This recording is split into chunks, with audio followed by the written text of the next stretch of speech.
Friday. Yes, it is Friday, and you have a long weekend, and we'll actually get into that a little bit today. But I have a few announcements that I'm going to start off with, and then we're going to move into chapel today, which will primarily be led by Mr. Tapi. But a couple of announcements. Again, track signups, go online, go on your website, find the track page, and fill out the Google form, even if you are interested.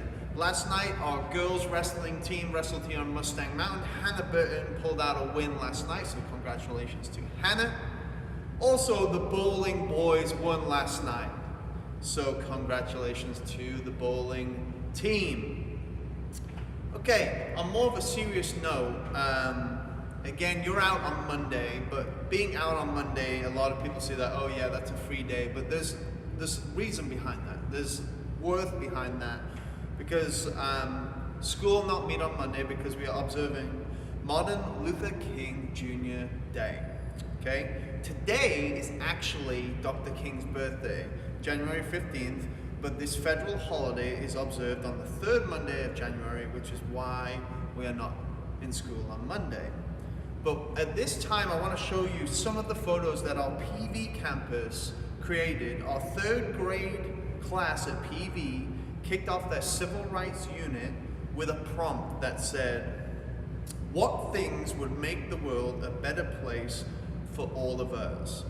And currently on your screen, you're gonna see a lot of images coming up, and they were asked to write these things and create I Have a Dream sheet to be displayed in the hallways.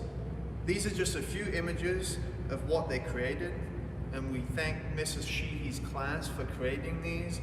But you can just see the time and effort they put into that, and most importantly, the thought that they put into those images.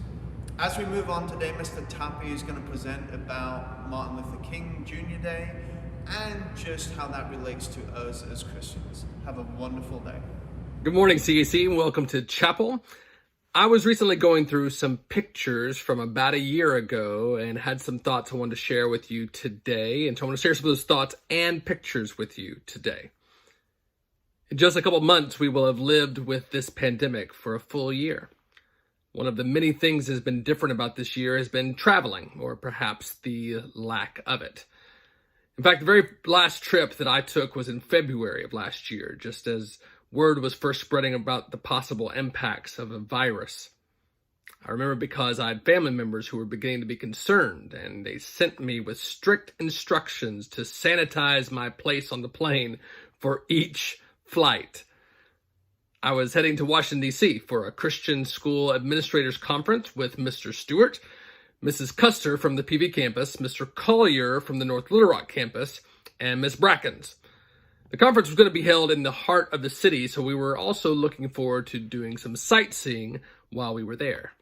If you haven't ever been to D.C., it's such a unique place to visit with the significant history all around you.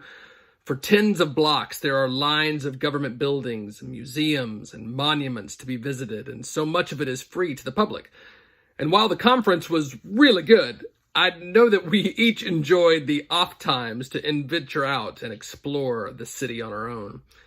Now, this meant a great deal of walking, other than the time we did take a scooter ride through downtown.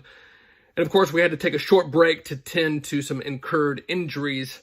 I don't want to embarrass anyone, especially not Miss Brackens. Here's a quick look. Yeah.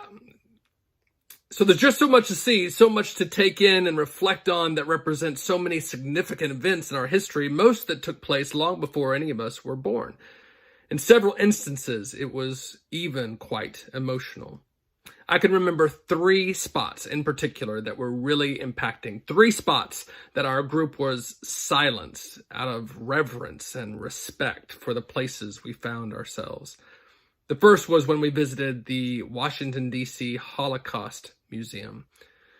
There is a massive building in D.C. with exhibits and testimonials showing in raw detail the atrocities that took place when millions of Jews, among others, lost their lives at the hands of the Nazis. It was a solemn place, and each of us took our time in silence as we walked through the halls of this beautiful and yet gut-wrenching memorial. The second moving spot was walking through the memorials for those who lost their lives in wars that we'd fought. In particular, the memorials for the Korean and the Vietnam Wars were jolting. Seeing the names on these long stone walls, names of men and women, someone's son or daughter, someone's mom or dad, making an incredible sacrifice. It puts a lot of things in perspective.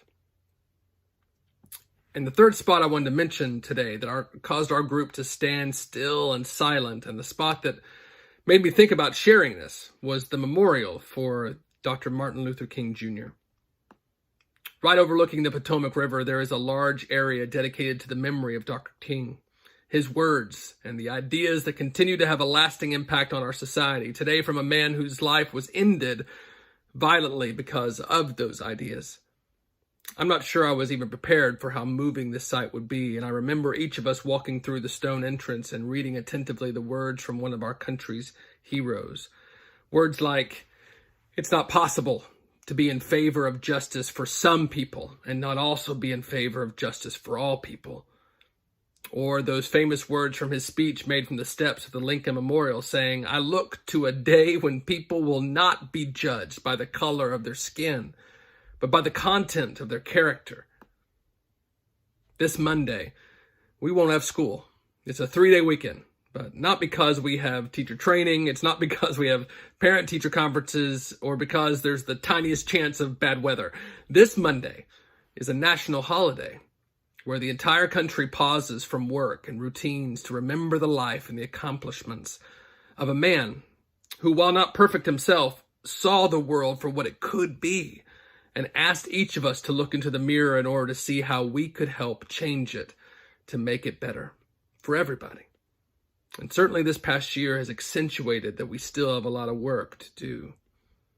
Martin Luther King was a Christian, a man who dedicated his life to serving God and treating his neighbor as himself. He had a mission and a ministry that was built on peace, on hope, and on the light that enters the world when we live lives devoted to loving one another. He's quoted as saying, "Darkness cannot drive out darkness. Only light can do that. Hate cannot drive out hate. Only love can do that. Hatred paralyzes life, but love releases it. Hatred confuses life, but love harmonizes it. Hatred darkens life, but love illuminates it. I have decided to stick to love," he says, "for hate is too great a burden to bear." This Monday, I hope you enjoy your day off, but also it would be good to remember the reason why we pause this day, why Dr. King made a tremendous difference and our country has changed because of his influence. There's still far too much hatred and fighting going around and not near enough love and peace. So how can you help? How can you make a positive difference? How can you make the world around you a better place to be? Have a great day.